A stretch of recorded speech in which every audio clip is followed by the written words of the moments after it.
Salut tout le monde, j'espère que vous allez bien. Aujourd'hui je vous retrouve dans une nouvelle vidéo qui sera un book haul parce que j'ai près de moi une énorme boîte remplie de livres et il serait temps de vous les présenter. Ce sont, on va dire, les achats du mois de mars. Moins un, parce qu'il y en a un qui est en commande mais je ne l'ai pas encore reçu. En fait j'ai commandé le tome 2 du Steven Erikson avec le livre des martyrs. Je suis toujours dans le tome 1, je suis pas du tout avancée, mais je commence enfin à rentrer dans l'histoire, donc j'ai décidé finalement d'acquérir le tome 2 pour continuer à le lire en lecture commune. Et puis à part ça, tous les livres je les ai déjà physiquement près de moi et je vais commencer par vous parler de l'unique service presse de cette liste. Il s'agit du Crépuscule d'Aurore, Enquête au bout du monde, écrit par Rose. Alors Rose est une écrivaine, globe-trotteuse et aussi youtubeuse et instagrammeuse que je vous recommande parce que ses vidéos sont mais à se tordre de rire. Moi je l'ai découvert comme ça, vraiment en hurlant de rire.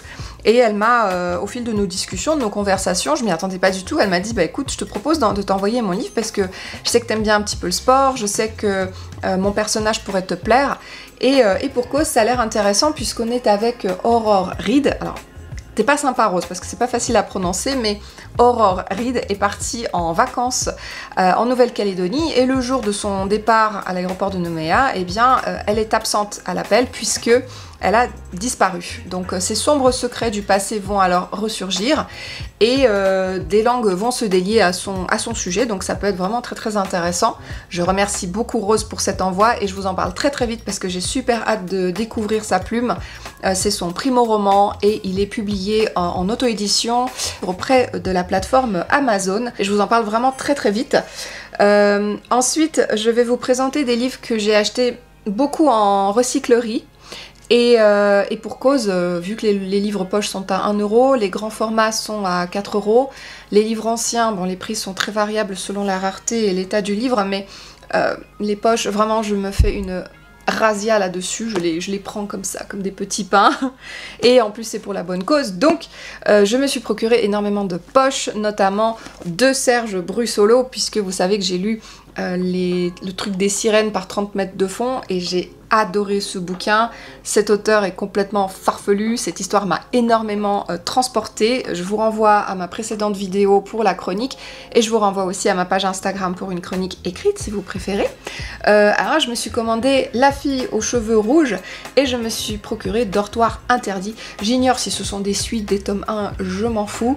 Le truc c'est de les avoir déjà en ma possession puisque c'est très compliqué de trouver des Brussolo en temps normal. Alors dans Dortoir interdit, on est avec une décoratrice de l'agence 13 qui est amenée à travailler pour un milliardaire survivaliste qui veut faire décorer son bunker parce qu'il craint la Troisième Guerre mondiale. Et les événements vont prendre un tour inquiétant dans cette forteresse qui a été rebaptisée Dortoir interdit, puisque en fait cette forteresse à la base c'était un bunker qui existait déjà depuis la guerre froide. Donc j'ai très très hâte de découvrir cette histoire, d'autant plus que je suis un petit peu dans le thème du survivalisme en ce moment. Là, hier soir par exemple j'ai regardé la série Elementary dont je suis une grande fan, j'adore ce duo d'enquêteurs, j'aime trop les épisodes et tout l'avancement, la progression de la série. Et du coup il y avait un épisode sur les bunkers, sur les survivalistes, donc je vais rester un petit peu dans ce thème. Il est fort possible que je le lise aussi assez rapidement celui-ci.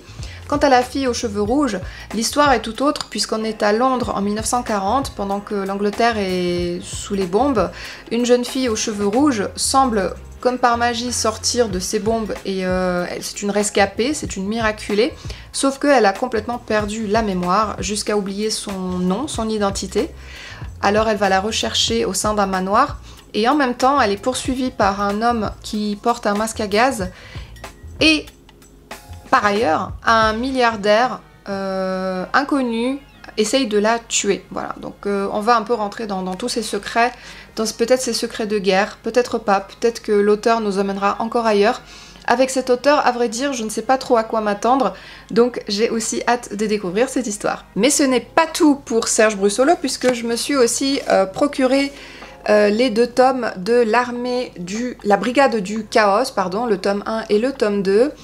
Dans cette, je pense, duologie, Serge Brussolo nous emmène à la rencontre d'un prédateur psychopathe qui sévit à Los Angeles, mais au lieu de tuer ses victimes, il les mutile pour leur donner, chirurgicalement, pour leur donner des sortes de pouvoirs surnaturels. Il veut en fait créer une nouvelle armée, la brigade du chaos, pour sauver Los Angeles, qu'il dénomme Babylone, de sa décrépitude, de sa déchéance en fait. Donc là aussi, j'ai très hâte de découvrir cette histoire. Quant à Iceberg Limited, apparemment c'est un tome 3, toujours de Serge Brussolo. Un cargo traverse la banquise, à son bord 2 femmes qui sont à la recherche d'un avion écrasé dans les environs. Sauf que l'équipage est composé d'esquimaux très superstitieux qui disent qu'une créature surgit de la brume pour attaquer le navire régulièrement, et donc on va être dans cette espèce de terreur, de paranoïa. D'ailleurs, ce livre me fait, par le pitch, fortement penser à Terreur de Dan Simmons, puisqu'on était aussi sur un navire dans ce climat glacial. Donc là aussi j'ai envie de le découvrir, mais pour le moment avoir un peu les 2 tomes qu'il y a avant, parce que là c'est un tome 3 à ce que l'on m'a dit. Je me suis aussi procuré un auteur que je connais déjà de très longue date, puisqu'il s'agit de Boris Akunin. Bon, c'est un pseudo, c'est un auteur de policier plutôt humoristique, puisqu'on est avec le personnage récurrent de Fandorine, qui a le talent d'un Sherlock Holmes, et qui est accompagné de son valet japonais qui s'appelle Erast. C'est un personnage que j'aime beaucoup, je ris énormément avec les livres d'Akunin, et je sais pas si vous en avez entendu parler, mais moi ça fait déjà depuis à peu près, je crois, 20-25 ans que je le lis, et j'adore cet auteur, et celui-là je l'avais pas encore lu. Il s'agit de La prisonnière de la tour. Malheureusement la 4e de couverture ne laisse absolument pas d'indice sur le contenu de ce roman. J'ai trouvé aussi en recyclerie 2 ouvrages de Pierre Bordage, qui est un auteur que j'aime énormément. C'est un auteur de science-fiction, il écrit aussi des dystopies, il écrit également des livres un peu fantastiques. Et dans Porteur d'âme, on est dans une histoire qui a l'air assez émouvante, et je l'ai vraiment prise pour le pitch, celui-ci. Je vais vous lire la 4e parce qu'il y a pas mal de personnages qui entrent en jeu. On a Léonie qui a été achetée au Liberia alors qu'elle n'était qu'une enfant. Elle a été séquestrée, prostituée, et elle s'enfuit à 20 ans de son enfer pour se retrouver clandestine et sans papier dans les rues de Paris. Edmé, un inspecteur de la crime, déprimé par les violences, la misère et le cynisme qu'il côtoie chaque jour, découvre un étrange charnier dans la Marne. Et Cyriane, fils de famille en mal de raison de vivre, se prête à un voyage expérimental d'un genre nouveau pour trouver le frisson de l'extrême, le transfert de l'âme dans un corps d'emprunt. Leur point commun ? Tous les 3 sont porteurs d'âme, comme tous les êtres humains. Je vous lis pas la dernière phrase de la 4e de couverture, on sait jamais, elle peut être spoilante. En tout cas, ce livre a l'air très émouvant. Pour continuer un peu avec les laissés pour compte, dans L'arcane son nom de Pierre Bordage, que j'ai également trouvé en recyclerie, on sera avec Sahil, un déserteur de l'armée afghane qui est sans domicile fixe, voilà, qui n'a pas de papier, qui n'a pas de situation stable. Il traîne dans les catacombes avec des satanistes qui prévoient de faire des rituels pour le prochain vendredi 13. Quant à ce vendredi 13, Sahil, lui, il a d'autres projets pour ce jour-là. Il doit tuer une jeune femme pour obtenir 15 000 € et des papiers pour pouvoir s'enfuir pour une nouvelle vie. Mais, j'aime beaucoup la dernière petite phrase, Sahil avait oublié à quel point le diable, ce grand farceur, était mauvais payeur. Ça peut être très intéressant, c'est très court, et j'ai super hâte de lire ce Pierre Bordage pour un petit peu découvrir davantage tout son univers et la richesse de son univers. On va continuer avec les polars et les livres un peu chelous, et on va commencer par mon premier Thierry Jonquet, que j'ai espoir de lire très prochainement. C'est Mygale, c'est un tout petit livre sur une histoire de rapport de domination, sadomasochisme, ou juste des rapports très malsains dans un couple entre Ève et Richard, qui se présentent dans des soirées mondaines comme le couple parfait, et qui, derrière leur mur, en fait, ont des rapports plus que étrange. Est-ce de l'amour, est-ce de la haine? Voilà, j'ai eu toutes sortes d'échos de ce livre, hein, comme quoi il est perché, comme quoi il est génial.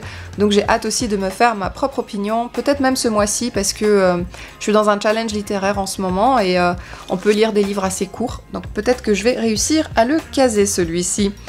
Ensuite, je me suis fait conseiller pour mon premier Sonia Desjongles aussi, avec Dust. Merci GG de me l'avoir conseillé, c'est un tome 1. Et on va retrouver une profileuse qui s'appelle Anna Baxter, qu'on va retrouver ensuite dans les tomes suivants. Et dans ce premier volet, cette profileuse française installée à New York est appelée pour des crimes perpétrés au Kenya, puisqu'on a retrouvé dans la capitale, Nairobi, des croix de sang d'apparence humaine, tracé dans la poussière, mais pas de cadavre à proximité. Donc Anna Baxter va se rendre sur les lieux et va découvrir la population albinos qui est victime de meurtres, voilà, de violences très fortes à la machette, si je me souviens bien. On va entrer dans un thriller qui apparemment est réellement passionnant.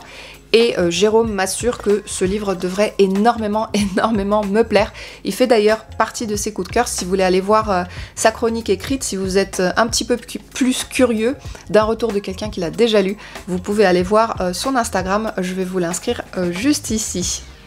Et puis je me suis aussi procuré un roman d'un auteur que je n'ai pas encore lu, tout comme les deux précédents. C'est Wojciech Chmielacz, qui est un auteur polonais, certainement celui qui aujourd'hui est le plus lu et connu en France en tout cas, dont tous les livres aujourd'hui sont traduits.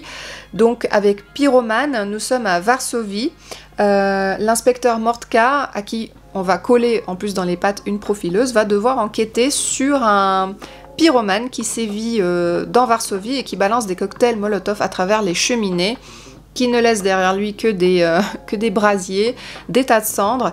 Et en particulier, on va s'intéresser à deux victimes, qui est le corps de Jan Cameron et aussi sa femme Claudia, qui encore est rescapée, qui est à l'hôpital. Et on va essayer de voir un petit peu ce qu'ils auront à dire à ce sujet. Donc apparemment c'est un livre, voilà, âpre, sombre, on est dans un thriller façon polonaise, donc je pense que ça peut être... Il peut y avoir, je pense, pas mal de doha, pas mal de contexte aussi, peut-être social. J'ai vraiment hâte de découvrir cet auteur que je vois dans les librairies depuis un bout de temps. Étant donné que là il était à 1 €, bah, je n'ai pas du tout hésité. Si vous connaissez cet auteur, faites-moi un petit retour en commentaire, ça me fera super plaisir. Ok, je vous propose maintenant qu'on quitte un tout petit peu le domaine du thriller et du polar, mais on va y revenir, hein, comme ça on fait un peu de tout, ça change un peu. Là on va aborder un petit peu la littérature plus classique et... ouais, plus du classique. Allez, je vous montre quelques bouquins dont j'ai fait l'acquisition également en poche. D'abord, je me suis pris le Rinpoche et si vous m'expliquiez le bouddhisme, je crois que c'est sous forme de conversation et c'est une bonne porte d'entrée pour comprendre les préceptes du bouddhisme. Ça m'intéresse, mais j'ai beaucoup de mal à rentrer dans ces livres-là. J'ai déjà au moins 3 ou 4 ouvrages sur le bouddhisme et je n'arrive pas à me mettre dedans.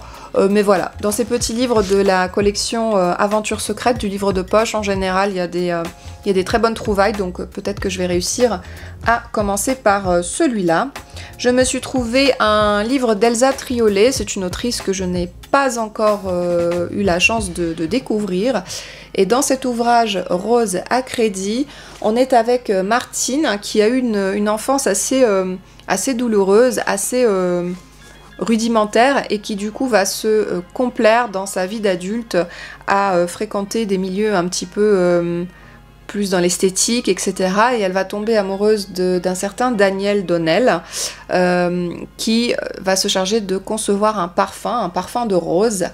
Il va créer la rose parfumée Martine Donnell, mais elle ne sera plus un hommage qu'à la souffrance. Donc à voir un petit peu les rapports qu'il y a entre cet homme et cette femme qui a priori se sont mariés dans le roman. À voir un petit peu l'écriture d'Elsa Triolet, si elle me transporte ou pas. Je me suis acheté aussi, là en connaissance de cause, parce que je sais que ce livre c'est une bombe nucléaire. Là on est dans du chinois avec Brothers de Yunhua. On est en Chine. Entre la révolution culturelle et jusqu'à l'époque de la libération en quelque sorte de la Chine et l'individualisme aujourd'hui qui commence à monter un petit peu dans ce pays, avec deux frères qui au départ vont avoir un chemin de vie qui va être un peu qui va les unir jusqu'à se séparer complètement. L'un va devenir intellectuel, l'autre va devenir brigand. Peut-être même il y aura des affrontements entre les deux. Et apparemment c'est un portrait de toute une génération, celle de la faim, de la violence, de la frénésie économique et des grandes migrations. Brothers, c'est une odyssée de la Chine contemporaine de Mao, O-J-O, et il paraît que c'est juste une bombe de chez Babel. J'étais tellement contente de l'avoir trouvé celui-là en recyclerie. C'est un gigantesque pavé, il fait pratiquement 1000 pages, mais je pense que je vais le sortir peut-être pour cet été. J'aime beaucoup sortir des grosses briques comme ça en été, et hâte de vous en parler aussi très bientôt. Je me suis procuré aussi mon premier Jean Giono, je ne pense pas avoir déjà lu cet auteur auparavant, avec Le Moulin de Pologne. Forcément, je suis d'origine j'étais encore de nationalité polonaise il n'y a pas longtemps. Donc ici, on est dans une... La quatrième n'en dit pas grand-chose, mais j'ai regardé un petit peu le pitch. On est dans une famille qui a une jolie maison bourgeoise dans le sud de la France, sauf que il leur arrive merde sur merde, hein, vraiment la chkoumoun quoi, la famille. Donc le père essaye de marier une de ses filles et je crois qu'il va aussi lui arriver des malheurs. Donc on est sur un roman un peu satirique, mais aussi une grande pensée sur les rapports humains, etc. Donc super hâte de découvrir ce Jean Giono. Et je me suis également procuré Jean Genet avec Un captif amoureux. Là en revanche je ne sais absolument rien de l'histoire, à part que le titre m'est déjà parvenu entre mes oreilles, j'ai déjà entendu parler de cette œuvre, et par contre c'est une brique, donc je ne sais pas quand est-ce que je le lirai. Ok, courage, on repart un peu dans le thriller. Je vais vous présenter 2 romans historiques cette fois-ci. Probablement un des rares livres que j'ai acheté neuf ce mois-ci. Il s'agit du Henri Lovenbruck avec Le mystère de la main rouge. C'est le tome 2 de la trilogie du Loup des Cordeliers, puisque le premier tome s'appelle Le Loup des Cordeliers, que nous avons lu en lecture commune là courant février ou mars, et on a tout adoré. Du coup j'ai hâte de lire la suite, c'est pour ça que je me le suis déjà procuré, donc si jamais je vous lance les filles un signal d'alarme en vous disant voilà je l'ai, quand est-ce qu'on le lit. Mais en tout cas j'ai hâte. Dans le tome 1, on était en pleine révolution française, d'ailleurs le livre je vous le présente en vidéo dans ma toute précédente vidéo, avec le jeune Gabriel Joly qui débarque à Paris en tant que journaliste et qui va enquêter sur un loup des Cordeliers, un mystérieux justicier masqué qui dézingue tous ceux qui osent s'attaquer à des laissés-pour-compte, à des prostituées en particulier, et le tout sur un fond d'événements historiques, puisqu'on est en pleine Révolution française, qui est décrite d'une manière juste génialissime. On est en plein Paris, on est dans la Révolution. Donc comme ça, si vous avez des lacunes sur la Révolution française, eh bien ce livre est... en tout cas, le tome 1 était vraiment génial pour pénétrer au sein des événements autour de la Révolution française. Le tout sous une plume très agréable, très addictive. Vraiment, on ne s'ennuie pas une seconde dans ce roman. Ce livre est un joyau de la littérature française. J'ai adoré. Et là, très distrayant aussi. Et là, on est avec Le mystère de la main rouge. Mais bien sûr, c'est un tome 2, donc je ne vous en dirai pas plus dans cette vidéo. Je me suis aussi acheté un livre qui me faisait déjà de l'œil en grand format, mais il coûtait très cher, hein. C'était le Robert Galbraith avec Blanc Mortel. C'est la suite des aventures de Cormoran Strike, qui a apparemment une compagne pour enquêter avec lui. Alors il faut savoir que Robert Galbraith, c'est tout simplement J.K. Rowling, l'autrice de Harry Potter, qui est à l'origine de cette œuvre. C'est une énorme brique, mais je pense que ça va se lire facilement, puisqu'on va être à Londres avec une enquête autour d'un meurtre perpétré il y a déjà quelques années en amont, une sorte de cold case en quelque sorte, avec une jeune fille qui se serait faite étrangler sous les yeux d'un ami de l'enquêteur. Voilà, je vais découvrir réellement ce que J.K. Rowling est capable de produire dans ce registre-là, du roman, a priori du thriller un peu historique, je dirais. J'en suis pratiquement certaine. On va voir ce que ça donne. Toujours dans le thriller, en ce moment j'ai une boulimie de thriller. Je me suis procuré un tome que j'ai certainement déjà dans ma bibliothèque, mais c'est juste que je ne m'en souvenais plus, je l'ai probablement acheté pour la deuxième fois. C'est Jussi Adler-Olsen avec cette fois-ci Effet Papillon, c'est le 5e tome de la saga. Je crois que c'est celui que je dois lire, parce que le dernier lu c'était Dossier 64, donc c'est le prochain que je dois lire. Dans l'Effet Papillon, on est dans une sorte d'effet papillon où différents personnages vont nous amener à remonter l'enquête jusqu'aux hautes sphères du gouvernement danois. Il va être question de mafia, il va être question d'un jeune gitan disparu, il va être question d'un étrange SMS venu du Cameroun, et nos 3 enquêteurs spécialisés dans les cold cases, qui sont Karl, Rose et Assad, que j'adore, vont enquêter sur cette affaire. J'espère que cette affaire va me plaire parce que les 2 précédentes m'ont un petit peu moins convaincue. J'ai beaucoup aimé les 2 premiers tomes et puis après c'était un petit peu redescendu. Donc on va voir si ce tome 5 répond mieux à mes attentes. En tout cas j'aime beaucoup cette saga qui se passe au Danemark et dont les personnages sont hyper attachants, c'est hyper addictif, c'est une pavasse mais ça se lit très bien, donc je les achète vraiment les yeux fermés, et quand j'ai une panne de lecture en général, je sors un Jussi Adler-Olsen et ça va beaucoup mieux. Don Winslow aussi, mais qu'est-ce que j'adore Don Winslow, c'est un maître, il écrit tellement bien et ses histoires ne plairont pas à tous parce qu'il écrit quand même souvent autour des mafias, du trafic d'armes ou du trafic de drogue. Ici on sera probablement pas en reste, dans Du feu sous la cendre.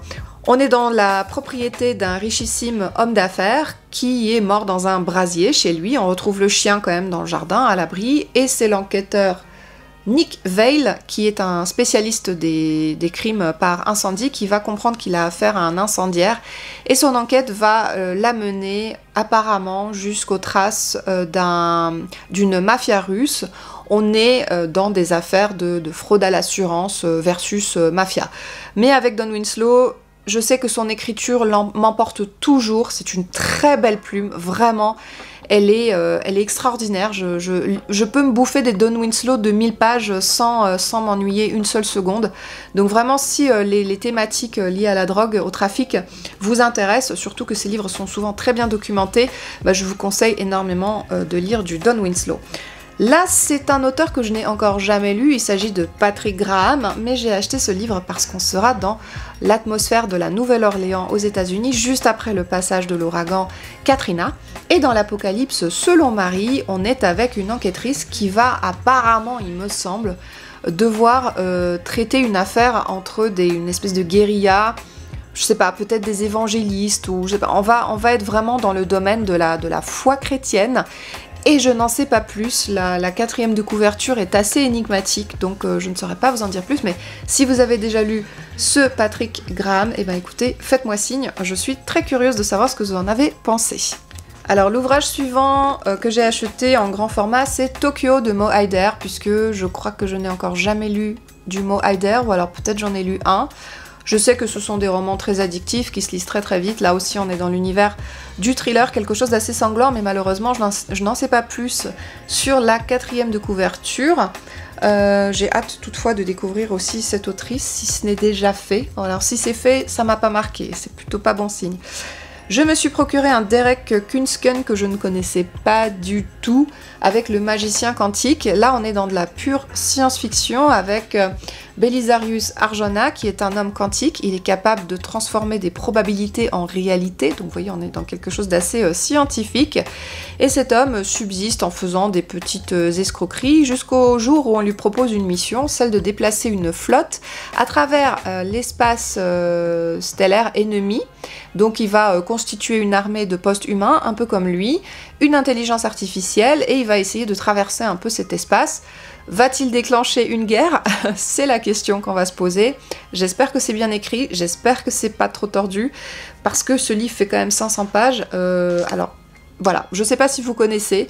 En tout cas, cette 4e de couverture m'a énormément intriguée. De temps en temps, je lis un peu de science-fiction. D'ailleurs, en avril, c'est le mois de la SF. Peut-être que je vais le ressortir à ce moment-là et je vous en parlerai un peu mieux. Je ne vous mentionne pas que j'ai reçu en cadeau des chaussettes et un livre de Maigret par les livres de poche. Mais par contre, ce que je peux vous dire, c'est que j'ai aussi acheté un caril ferré Paz, qui m'a été très fortement recommandé par du coup la personne qui travaille en recyclerie et qui s'y connaît très très bien en policier.